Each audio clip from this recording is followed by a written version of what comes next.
जय भीम साथियों, आज हम एक ऐतिहासिक दस्तावेज को आवाज दे रहे हैं। साल 1955 में डॉक्टर भीमराव अंबेडकर ने ब्रिटेन के राष्ट्रीय प्रसारण channel British broadcasting corporation BBC को एक इंटरव्यू दिया था। यह interview BBC radio third programme के अंतर्गत प्रसारित हुआ था, जो उन दिनों गंभीर, बौद्धिक और ऐतिहासिक संवादों के लिए जाना जाता था। इस इंटरव्यू में डॉक्टर अंबेडकर ने महात्मा गांधी के साथ अपने संबंधों, मतभेदों और संघर्षों को निर्भीकता, स्पष्टता और ऐतिहासिक सच्चाई के साथ सामने रखा। यह सिर्फ दो व्यक्तियों की कहानी नहीं, बल्कि भारतीय स्वतंत्रता आंदोलन, दलित चेतना के संघर्ष और राजनीतिक नैतिकता बनाम व्यवहारिक राजनीति का दस्तावेज है। मैं गांधी से पहली बार 1929 में मिला था। यह मुलाकात मेरे द्वारा नहीं, बल्कि गांधी के निमंत्रण पर हुई थी। एक सामान्य मित्र के जरिए गांधी ने मुझसे मिलने की इच्छा जताई थी और मैंने स्वीकार किया। यह वह समय था जब मैं लंदन में गोलमेज सम्मेलन की तैयारी कर रहा था।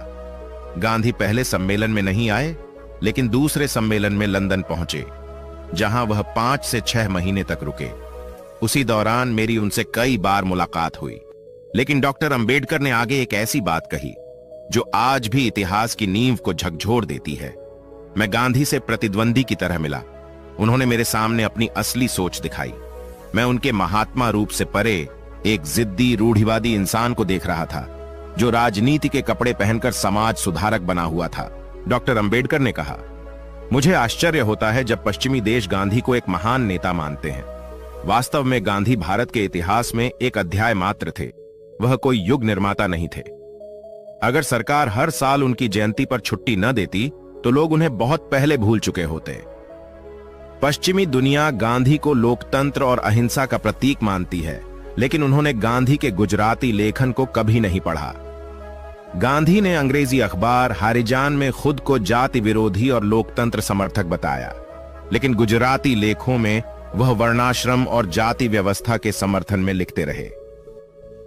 गांधी की असली जीवनी अंग्रेजी अखबारों में नहीं, बल्कि गुजराती लेखों के तुलनात्मक अध्ययन से लिखी जानी चाहिए। डॉक्टर अंबेडकर ने कहा, हम सिर्फ मंदिरों में प्रवेश नहीं चाहते थे, हम समान अधिकार और अवसर चाहते थे। गांधी हरिजन शब्द देकर संतोष दिलाना चाहते थे, लेकिन हम चाहते थे शिक्षा, नौकरी, जमीन और राजनीतिक ताकत। मंदिर में खड़े होने से कुछ नहीं बदलता।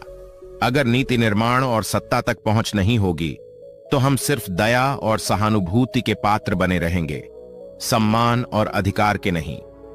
डॉक्टर अंबेडकर ने कहा, मैंने ब्रिटिश सरकार से अलग निर्वाचन क्षेत्र, सेपरेट इलेक्टोरेट्स की मांग की थी, ताकि दलित समाज को अपनी राजनीतिक आवाज मिले। ब्रिटिश सरकार ने यह मांग मान ली थी, लेकिन गांधी ने इसका विरोध किया और आमरण अनशन की धमकी दी। मुझे मजबूरी में पूना समझौते पर हस्ताक्षर करने पड़े। यह मेरे जीवन का सबसे दुखद समझौता था। गांधी नहीं चाहते थे कि हम अपने स्वतंत्र नेता चुने। उन्हें डर था कि दलित अगर अलग इकाई बने, तो हिंदू नेतृत्व अकेला पड़ जाएगा। डॉक्टर अंबेडकर ने स्पष्ट कहा, गांधी और कांग्रेस सिर्फ चाहते थे कि दलित उनके साथ रहें, पर उन्हें सत्ता में भागीदारी या अधिकार न मिले। उनका सुधारवाद सिर्फ एक राजनीतिक रणनीति थी, न कि सामाजिक क्रांति की कोशिश। वह नहीं चाहते थे कि हम कांग्रेस की नीतियों का विरोध करें। वह सिर्फ इतना चाहते थे कि हम स्वराज के रास्ते में बाधा ना बने।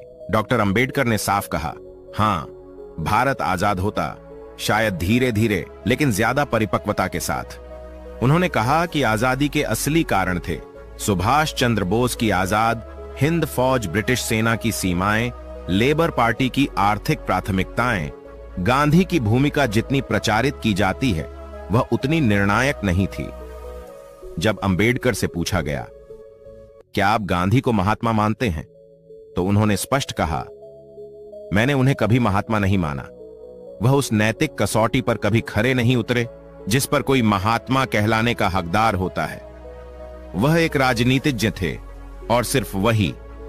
साथियों, डॉक्टर अंबेडकर का यह इंटरव्यू सिर्फ एक इतिहास नहीं, बल्कि एक चेतावनी है। जब तक अधिकार सभी तक बराबर नहीं पहुंचते, आजादी अधूरी रहेगी। गांधी एक प्रतीक हो सकते हैं, लेकिन बाबा साहेब थे मानव गरिमा के रक्षक। आज जब भी हम जय भीम कहते हैं तो यह एक विचार के लिए संघर्ष की पुकार है।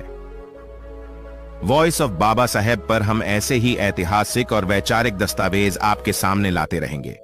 अगर आपने अभी तक चैनल सब्सक्राइब नहीं किया तो आज ही करें, क्योंकि जब तक सच्चाई सामने नहीं आएगी इतिहास अधूरा रहेगा। जय भीम, जय संविधान, जय भारत। हमारा चैनल है अंबेडकर 80 में आप लोगों को जुड़े रहने के लिए धन्यवाद। जय भीम, जय भारत, जय संविधान।